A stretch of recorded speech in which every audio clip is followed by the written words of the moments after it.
शहर तबाही दिख रही है। शहर शहर वो मंजर दिखाई दे रहा है जो सीधे तौर पर कह रहा है कि रूस और यूक्रेन के युद्ध में सिर्फ और सिर्फ बर्बादी नजर आ रही है। यूक्रेन के बूचा शहर में जो तस्वीरें देखने को मिली हैं वो तस्वीरें 7 दशकों के उस नरसंहार को बता रही हैं जिसकी स्क्रिप्ट आज नहीं बल्कि 7 दशक पहले ही लिखी गई थी। और इसके बाद से आज जो तस्वीरें सामने आ रही हैं ये कहा जा रहा है कि क्या युद्ध का अंत ऐसे ही होगा। रूस ने 9 मई की तारीख मुकर्रर की थी। क्या ये वही तारीख है जो पूरी तरीके से यूक्रेन को बर्बाद कर देगी।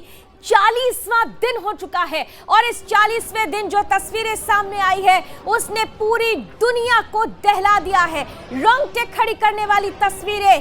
कीव के पास बसे एक हंसते खेलते शहर को पूरी तरह से तबाह कर दिया गया। केवल तबाही नहीं, केवल इमारतें ही ध्वस्त नहीं की गई बल्कि इंसानों को गाजर मूली की तरह से काटा गया, मारा गया, हाथ बांधकर मारा गया। महिलाओं के साथ जो बर्बरता सामने आई है उसने कई तरीके के सवाल खड़े कर दिए हैं।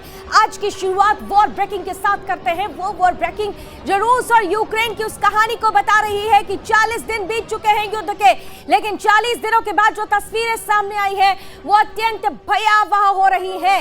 रूस यूक्रेन युद्ध का आज 40वां दिन है।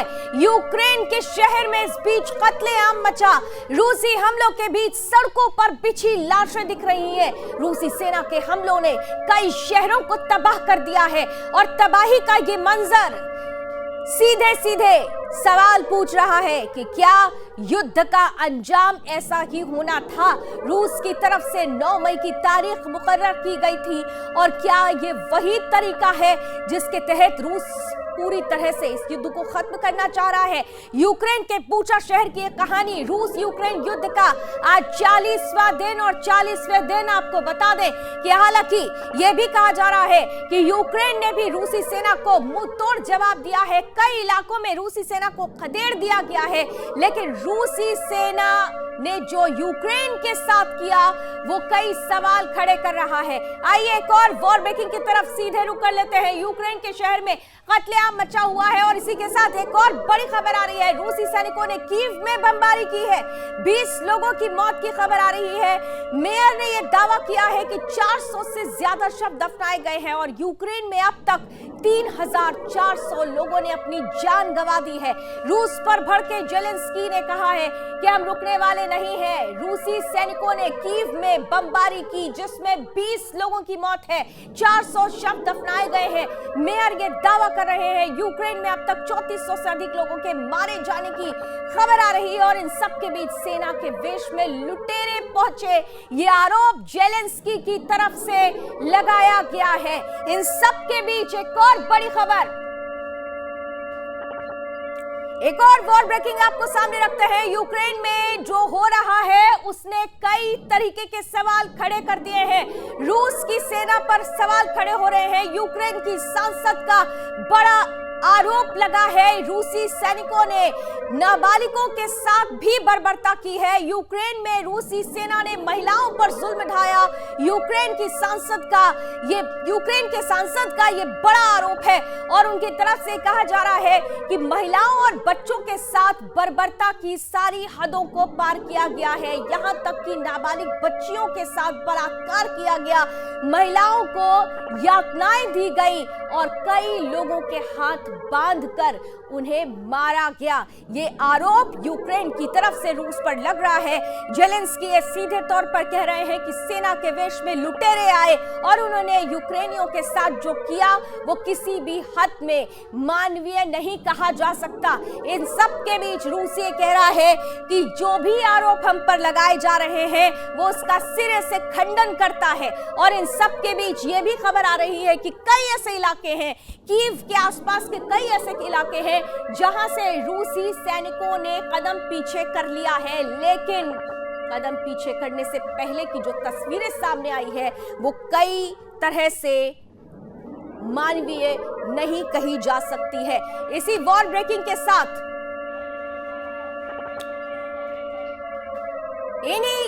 इसी वॉर ब्रेकिंग के साथ आइए दो विशेष अतिथि हमारे साथ आज के पैनल में जुड़ रहे हैं। मैं स्वागत करती हूं, हमारे साथ इस वक्त जुड़ रहे हैं जाने माने डिफेंस एक्सपर्ट हैं, रिटायर्ड मेजर जनरल के सिन्हा सर, बहुत बहुत स्वागत। और साथ ही साथ फॉर्मर डिप्लोमेट हमारे साथ जुड़ चुके हैं वीएस निगम साहब, बहुत बहुत स्वागत सर आपका भी। मैं के सर आपके साथ ही शुरुआत करती हूँ। देखिए, युद्ध का 40वां दिन है, क्या हो रहा है, क्यों हो रहा है, इस पर हम बड़ी चर्चा कर चुके, लेकिन आज हम चर्चा करने वाले हैं उच्च बूचा शहर की, जिसे अब शहर नहीं बल्कि कब्रिस्तान कहा जाए तो ज्यादा बेहतर होगा। सड़कों पर लाशें, महिलाओं बच्चों के साथ बर्बरता। एक बड़ा महत्वपूर्ण सवाल आज हम इस मंच से आपके सामने रखने वाले हैं। दरअसल बूचा का ये वो इलाका है जहां पर ये कहा जा रहा है कि तातर मुसलमान दरअसल क्रीमिया से जब रूस का कब्जा हुआ तो वहां से भागकर वो कीव आए। कीव पर जब रशियंस ने हमला किया अभी इस युद्ध के दौरान, तो उन्होंने भागकर बूचा में शरण ली। ये जो नरसंहार हुआ है, क्या आप इसे 7 दशकों से चले आ रही दुश्मनी का ही परिणाम मान रहे हैं? क्या इस दिशा में हमें अब सोचने और बात करने की जरूरत नहीं है?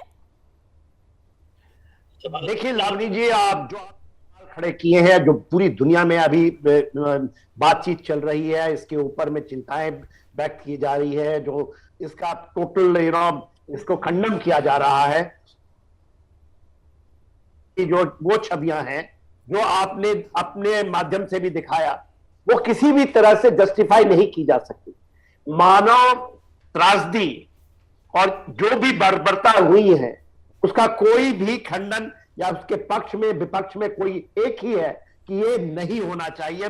मानवता, इनोसेंट पीपल का इस तरह से इस त्रासदी में मारा जाना और उनके ऊपर वो जुल्म चाहे किसी ने ढाला हो, मगर इस वॉर के, इस कॉन्फ्लिक्ट के अंदर में ये रियलिटी है।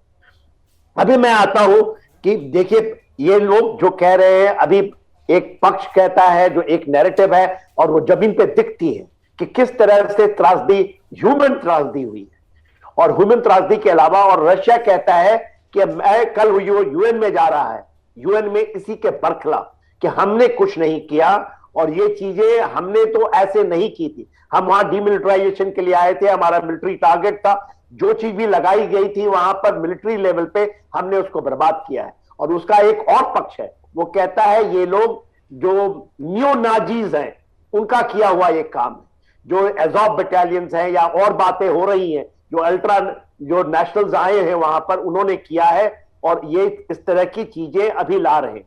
देखिए लावनी जी, जो सबसे इंपॉर्टेंट चीज है, वॉर कभी सही नहीं होता।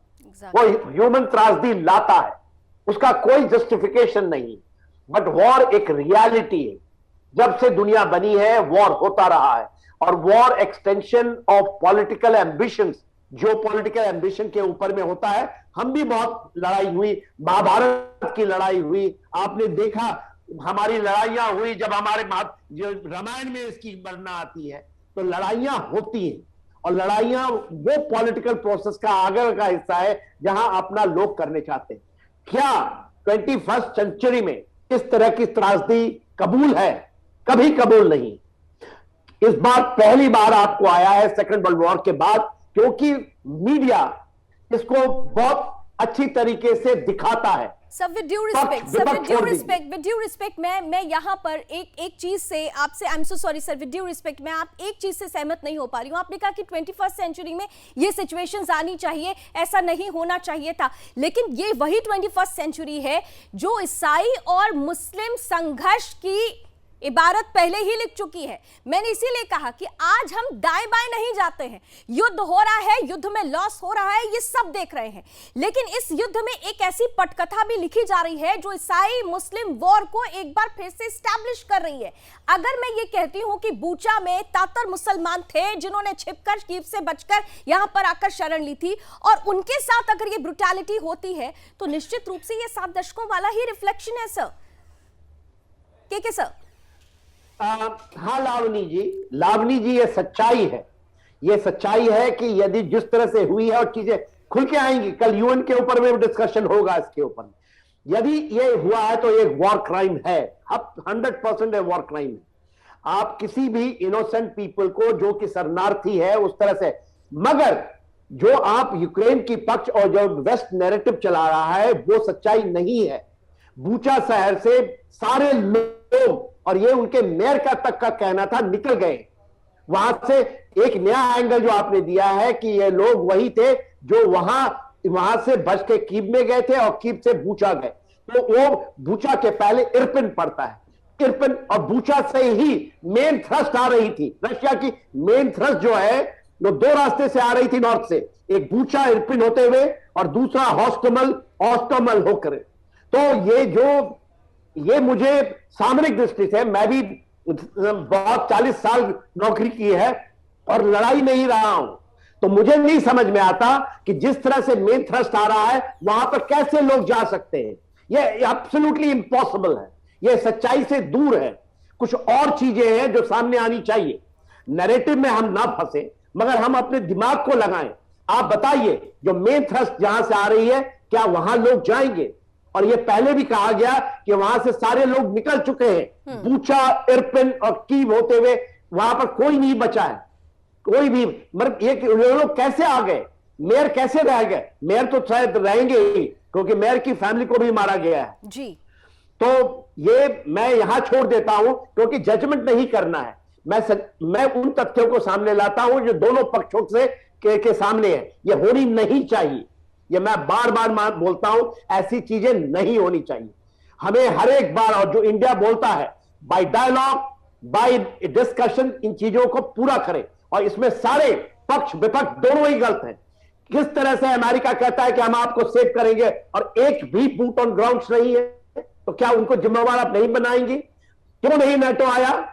यदि नेटो कहता है कि हम आएंगे और आपको हम बचाएंगे, आप जाइए। अमेरिका तो फुली रिस्पॉन्सिबल है। अमेरिका तो वो है जिसने कहा, वो किया नहीं, धोखा किया। और अभी अगर कहा जाए तो दरअसल ये लड़ाई रशिया और यूक्रेन के बीच नहीं, ये लड़ाई तो रूस और नाटो के बीच, रूस और अमेरिका के बीच हो रही है। यूक्रेन को तो एक बस कठपुतली बना दिया गया अमेरिका की तरफ से, और यूक्रेन के कंधे पे रखकर बंदूक चलाई गई अमेरिका की तरफ से। वीएस निगम साहब, आपके पास आते हुए, देखिए जो कुछ भी हो रहा है वो बहुत ठीक नहीं हो रहा है, लेकिन वॉर होता है तो लॉसेस होता है।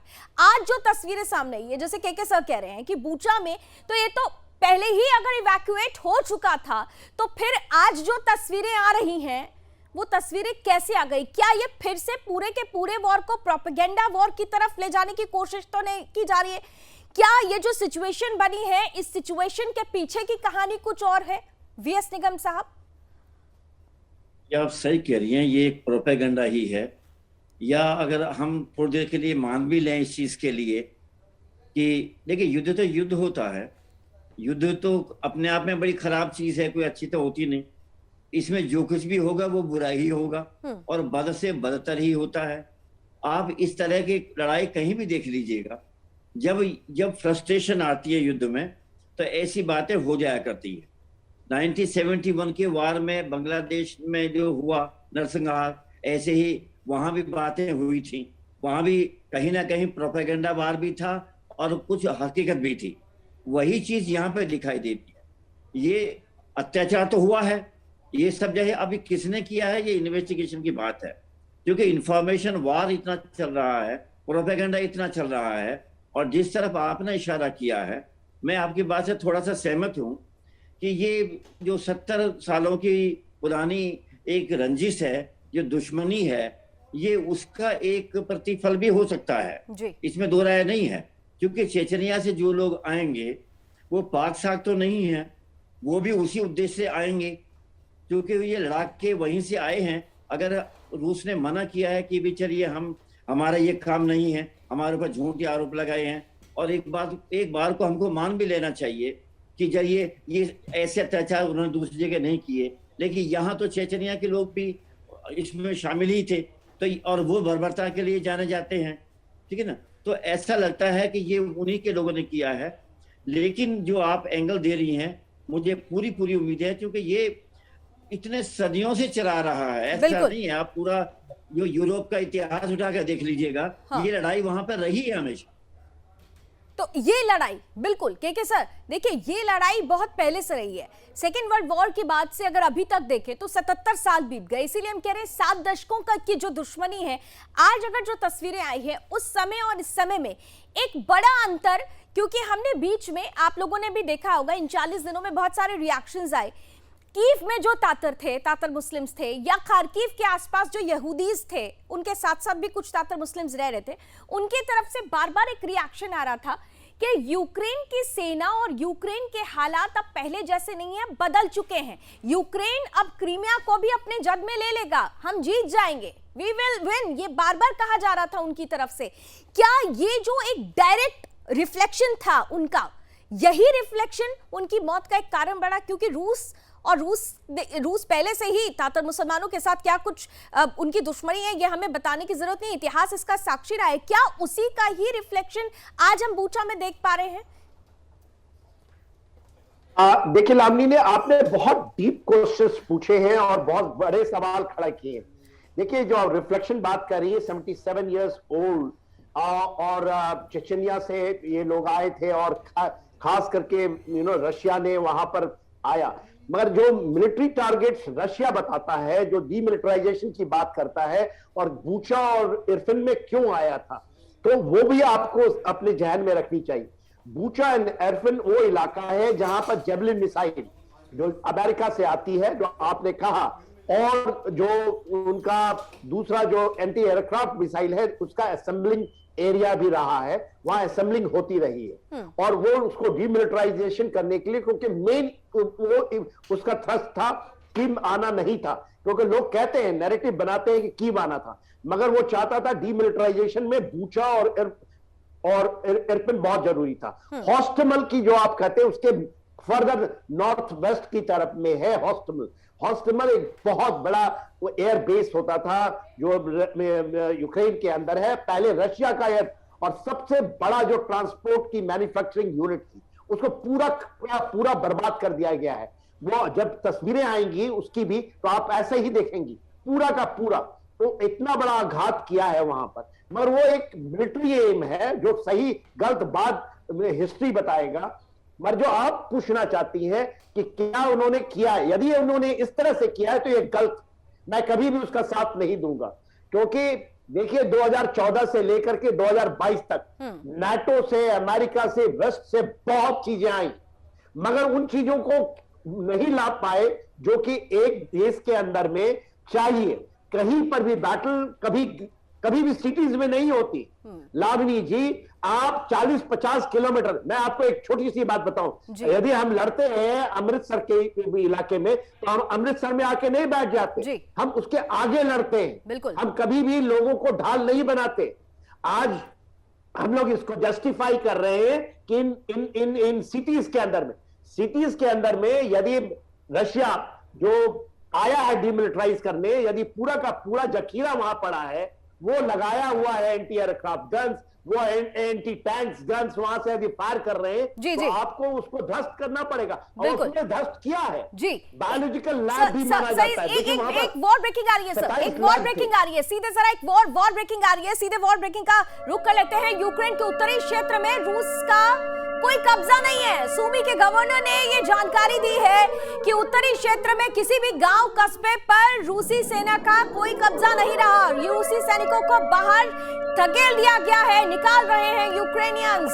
तो ये बड़ी खबर इस वक्त आ रही है, यूक्रेन के उत्तरी क्षेत्र में रूस का कब्जा नहीं है। सूमी के गवर्नर ने ये बड़ी महत्वपूर्ण जानकारी दी है, और किसी भी गांव कस्बे पर कब्जा नहीं रहा है। रूसी सैनिकों को बाहर निकाल रहे हैं यूक्रेनियन। इसी बड़ी खबर के साथ सीधे रुक करते हैं वीएस निगम साहब आपका। देखिए, ये वही उत्तरी क्षेत्र है जहां पर रूस ने सबसे पहले अटैक किया था, और बार बार ये कहा जा रहा था कि इस ईस्टर्न इलाके को रूसी सैनिकों ने अपने कब्जे में लिया है। यूक्रेन उनके उलट लगातार जवाबी कार्रवाई कर रहा था, और अब ये जो खबर आ रही है, ये कितनी बड़ी और अहम हो जाती है वीएस निगम साहब? देखिए, वही बात है कि इन युद्ध के दौरान ऐसी खबरें प्रचारित की जाती हैं ताकि मोराल बहुत हाई रहे, है ना। और ऐसी खबरें पहले से भी आती रही हैं, ठीक है ना। और ये खबरें खास तौर से किसी खास उद्देश्य के लिए की जाती हैं, ठीक है, ताकि दुनिया को ये मैसेज दिया जा सके कि हाँ भाई, रूस की सेना पीछे हट रही है, जबकि हकीकत में ये थी पीछे सेना हटे भी नहीं थी। This is again a war propaganda. के सर, आपका भी रिएक्शन इस पर जल्दी से के सर। अवनी जी, रशिया ने आज 30 दिन के बाद कह दिया था कि हम इन जगहों पर हमारा कब्जा करने नहीं है, हम जा रहे हैं, विड्रॉ कर रहे हैं। तो देखिए ये जो यूक्रेन कर रहा है ये बहुत गलत कर रहा है। इससे वो तो कब्जा करने आया ही नहीं, और वो कह रहा है कि हम इन जगहों से जा रहे हैं, पर वो बार बार कहता है कि हम इन जगहों को ले रहे हैं। काउंटर अटैक्स नहीं हो रहे हैं, वहां से रूस निकल चुका है। यानी यूक्रेन अगर इसे वॉर प्रोपेगेंडा के तहत इस्तेमाल कर रहा है तो ये गलत है। और अगर रूसी सेना की तरफ से बूचा में वाकई लोगों के साथ बर्बरता की गई है तो इसका भी समर्थन कोई नहीं करता। रूस भले इसका खंडन कर रहा हो, लेकिन अब जब एक कल बड़ी मीटिंग होने वाली है रूस की तरफ से, इस पर क्या स्टेटमेंट दिया जाता है इस पर नजर बनी रहेगी। थैंक यू सो मच आप सभी का हमारे साथ जुड़ने के लिए। और चलते चलते आइए एक और बड़ी खबर इस वक्त आ गई है। बूचा में हुए नरसंहार पर फ्रांस के राष्ट्रपति का भी बयान आ चुका है। कीव के बाहरी इलाकों में मिले युद्ध के अपराधों के संकेत, रूस के खिलाफ सबूत जुटाने में अंतर्राष्ट्रीय न्यायालय में इकट्ठा किए जाएंगे। रूस ने बूचा नरसंहार से इनकार किया है, ये रूस बार बार कह रहा है, लेकिन बूचा में हुए नरसंहार पर फ्रांस के राष्ट्रपति का यह बड़ा बयान आया है। युद्ध अपराधों के संकेत मिले हैं। कीव के बाहरी इलाकों से रूस के खिलाफ सबूत जुटाने में अंतर्राष्ट्रीय न्यायालय करे मदद।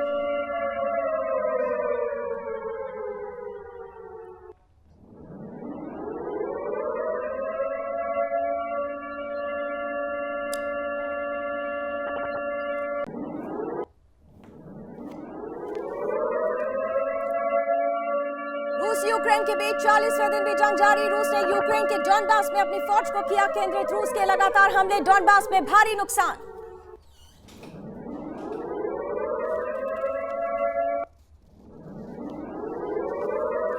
यूक्रेन के बूचा में बड़ा नरसंहार आया सामने। यूक्रेन ने किया दावा, रूसी सैनिकों ने बूचा में 300 से ज्यादा लोगों को उतारा मौत के घाट। बूचा में नरसंहार से रूस ने किया इंकार।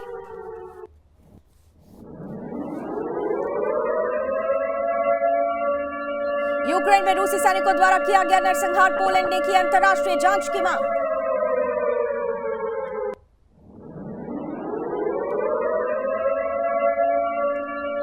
रूसी राष्ट्रपति पुतिन पर यूक्रेन ने लगाया हत्या का आरोप। रूसी फौज पर युद्ध अपराध करने का लगा आरोप। यूक्रेन ने यूएन से जांच की उठाई मांग।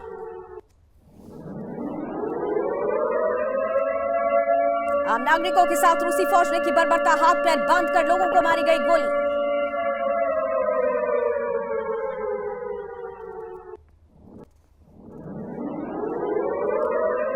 रूसी सेना ने यूक्रेन के माइकोलीव को फिर से बनाया अपना निशाना। शहर के मेयर अलेक्जेंडर सेनेकोविच ने बताया कि रूसी मिसाइलों से शहर पर हो रहा है हमला। राजधानी कीव से आ रही सबसे भयानक तस्वीर, 410 नागरिकों के शव कीव की सड़कों पर मिले। दफनाने के लिए कीव की ही एक चर्च में खोदा गया 45 फीट लंबा गड्ढा। यूक्रेन की सड़कों पर बिखरी है लाशें, कारों के अंदर भी सड़ रहे शव। यूक्रेन के बूचा में दिखी खौफनाक तस्वीर।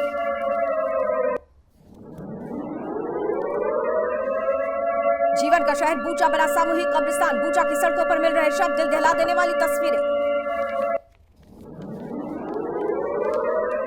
यूक्रेनी फौज ने हाल ही में बूचा पर किया था कब्जा। कीव से 37 किलोमीटर दूर उत्तर पश्चिमी में स्थित है बूचा शहर। यूक्रेन में नरसंहार पर कनाडा के पीएम जस्टिन ट्रूडो ने व्यक्त की कड़ी प्रतिक्रिया। ट्रूडो ने कहा, हम यूक्रेन में नागरिकों की हत्या की करते हैं कड़ी निंदा। रूस पर टूटा जापान का गुस्सा। जापानी पीएम ने यूक्रेन में नागरिकों पर हुए हमलों की निंदा। ग्रैमी अवार्ड सेरेमनी के मंच पर चलाया गया राष्ट्रपति जेलेंस्की का प्री रिकॉर्डेड वीडियो के माध्यम से जेलेंस्की ने दुनिया से मदद का समर्थन मांगा। मारिउपोल में फंसे हैं करीब 1.5 लाख लोग। रूसी कब्जे वाले इलाके में मानवीय सहायता पहुंचा पाना हो रहा है मुश्किल। संयुक्त राष्ट्र संघ के अनुसार रूसी हमलों में अब तक 1417 आम नागरिकों की हो चुकी है मौत। घायलों की संख्या 2000 से ज्यादा। रूसी सैनिकों के अत्याचारों की जांच करेंगे जेलेंस्की। अंतर्राष्ट्रीय नेताओं से कर रहे बातचीत।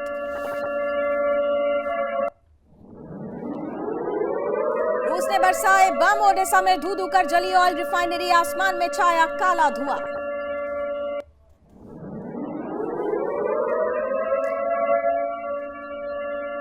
मारियोपोल और माइकोलेव के बाद काला सागर में ओडेसा यूक्रेनी नौसेना था मुख्य अड्डा। रूसी फौज ने यूक्रेनी नौसेना को नाकाम करने के लिए ओडेसा को बनाया निशाना।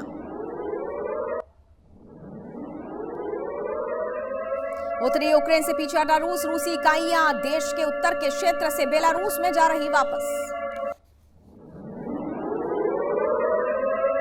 रूस और यूक्रेन के बीच भीषण युद्ध जारी। यूक्रेन ने तबाह किए रूसी एयरफोर्स के 8 ठिकाने। रूस के 2 फाइटर प्लेन भी मार गिराने का दावा। यूक्रेन ने एंटी टैंक मिसाइल से रूस पर किया जोरदार हमला। रूस के सैन्य ठिकानों को किया तबाह। रूसी सेना ने यूक्रेन के मेयर और उनके परिवार को गोलियों से भूना। बर्बरता दिखाते हुए गड्ढे में फेंके शव। युद्ध पर भारत के रुख की ऑस्ट्रेलिया ने की सराहना। पुतिन जेलेंस्की से कई बार बात कर चुके हैं पीएम मोदी। यूक्रेनी सेना युद्ध में कर रही है वापसी। कई इलाकों पर दोबारा लिया कब्जा। रूसी सैनिकों को खदेड़ा।